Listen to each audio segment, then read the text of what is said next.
Hey kinfolk, I'm Brandy, and today is day 34 of me sharing 42 life lessons over 42 days until I reach my 42nd birthday. So, this is how I'm choosing to celebrate my birthday this year, and I thank you for anybody who chose to come along on the ride. I am just thinking of you all as participants at my birthday party that's just lasting for 42 days. So, today's lesson is trends are temporary. Trends are temporary. And this lesson is actually inspired by my baby. So I've said it in previous videos, but the Lord blessed me to give birth to two amazing humans. And my oldest daughter is always talking about trends, trends, trends. Oh, I missed this trend.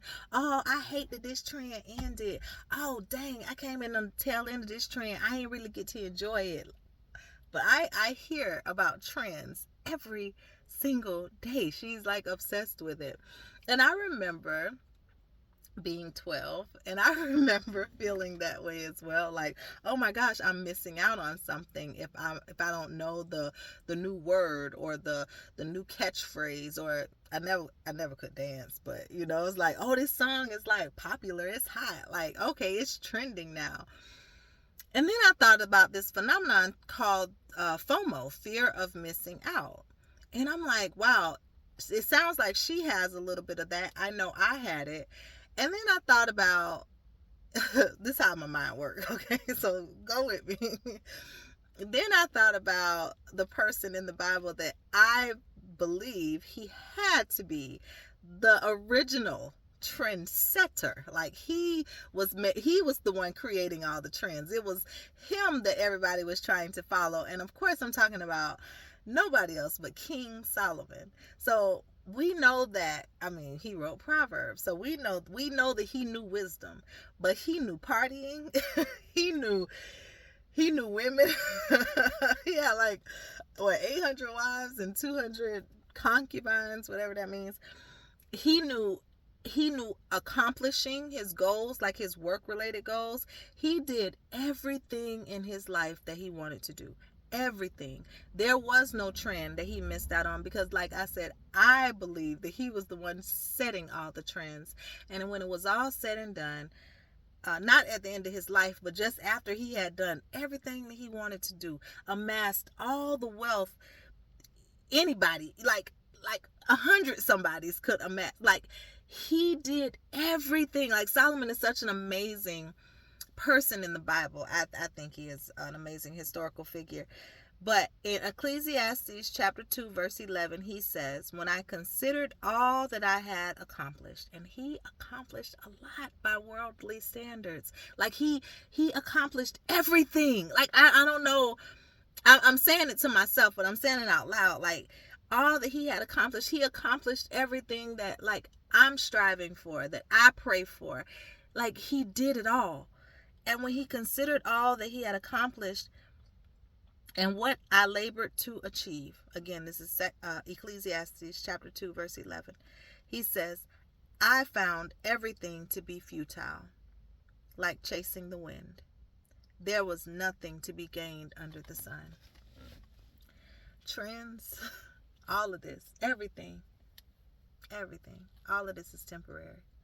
And then I thought about something that people often said to me in church, that only what we do for Christ will last. And I had my thing here, but it was Second Corinthians. Here it is. 2 Corinthians chapter 4, verse 18. And this is Paul writing, and he said, so we do not focus on what is seen, but what is unseen. For what is seen is temporary, but what is unseen is eternal. I wonder if Paul had read Ecclesiastes before he wrote that. I wonder if Paul thought about King Solomon before he wrote that. For him to give us that advice, to not focus on what is seen, but on what is unseen. For what we see is temporary, but what we can't see is eternal. So I think instead of us having a fear of missing out, or being sad that a trend ended, or being sad that we weren't on the front end of the trend, that we maybe fell in the tail end and it was like going out as we learned about it. Instead of focusing on that, what if we focus on things that are eternal? Because everything that we see, everything that we do, everything that we aspire to have in this life is temporary, because our lives are temporary. It's fleeting. So what if we accomplish all that we want to accomplish, and then we realize, like King Solomon did, that it's futile. It's like chasing the wind. What if instead of focusing on trends that are temporary, we fix our eyes, we fix our focus on what's eternal, and we work toward that goal. We work to please our eternal God.